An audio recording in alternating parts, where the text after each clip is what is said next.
C'est sûr que c'est un défi à tous les jours. J'y pense tout le temps, en me levant parce que, tu sais, il ne faut pas que je me penche, j'ai toutes sortes de limitations. Mais, après quelques heures, ben, tu sais, je peux quand même faire du vélo électrique, tu sais, je peux bouger.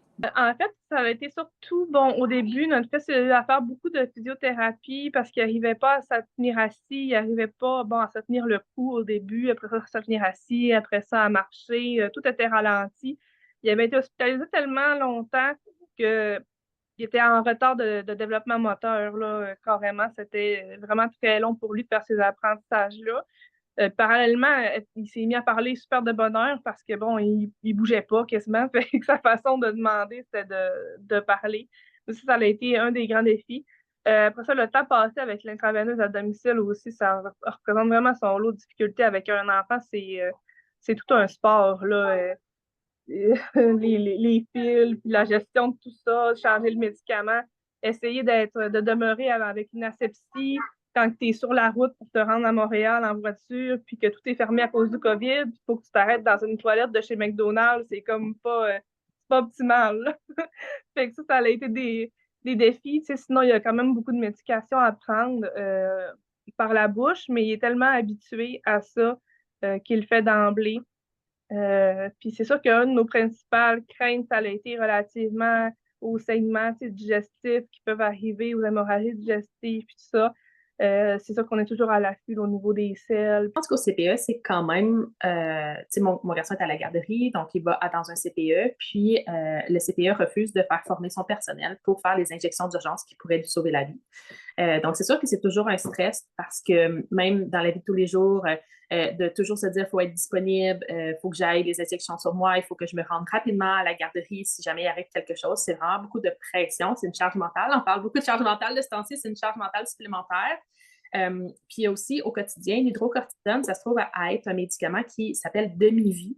Donc, ça nécessite plusieurs petites doses par jour. Donc, c'est sûr et certain qu'au quotidien, ben, il faut toujours penser à la médication. C'est pas comme on prend une pilule, on passe à d'autres choses, ou on traîne un épipène, on va être correct. T'sais, ça prend beaucoup de choses pour assurer la sécurité de mon enfant, justement, les doses de médicaments, les doses d'urgence, avec tout le kit qui vient avec. Donc, c'est toujours de s'assurer qu'on a ça sous la main. L'hydratation, c'est très, très important. Donc, toujours s'assurer que l'enfant est hydraté, qu'il y a un bon niveau de sel également. Donc, c'est vraiment, c'est ça. C'est beaucoup de petites choses à penser pour s'assurer aussi en prévention qu'on ne tombe pas dans une crise qui est bien puis qui se développe bien également, là. Mon plus gros défi, c'est de départager qu'est-ce qui vient avec quoi, un nouveau symptôme. Est-ce que c'est quelque chose qu'il faut investiguer ou si c'est juste, d'une de mes conditions, puis bien sûr, ils ont un impact les unes sur les autres ou certains, traitements qui pourraient peut-être être utilisés, je peux pas à cause d'une autre des conditions, donc cette espèce de domino-là. Puis un exemple simple, si je fais de la fièvre, ce qui est courant avec une maladie auto-inflammatoire, ou si j'ai une blessure, ce qui est courant avec le syndrome de l'as dans l'os, ça augmente le besoin de mon corps en cortisol que je ne produis pas à cause de ma polyendocrinopathie auto-immune. Donc, il faut que j'ajuste ma médication en conséquence. Puis, ben, c'est toujours en train de jongler comme ça avec les divers problèmes.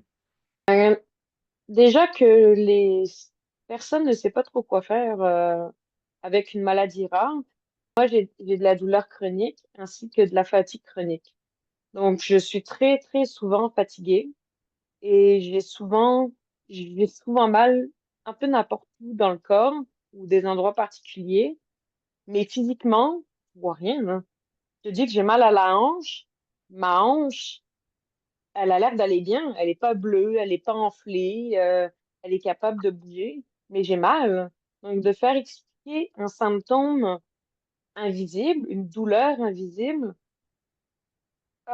c'est difficile, oui, aux autres de comprendre, mais déjà d'être ouvert d'esprit pour faire comme, écoute, ne me dis pas que la douleur n'est pas là parce que les rayons X sont beaux et que c'est pas rouge. Ben, je te dis pareil que j'ai mal. Elle est présente, la douleur, la fatigue. T'as pas un thermomètre à côté de ta tête qui te dit ton niveau de fatigue, là, ça ne se voit pas, la fatigue. C'est quelque chose qui se ressent, se sent.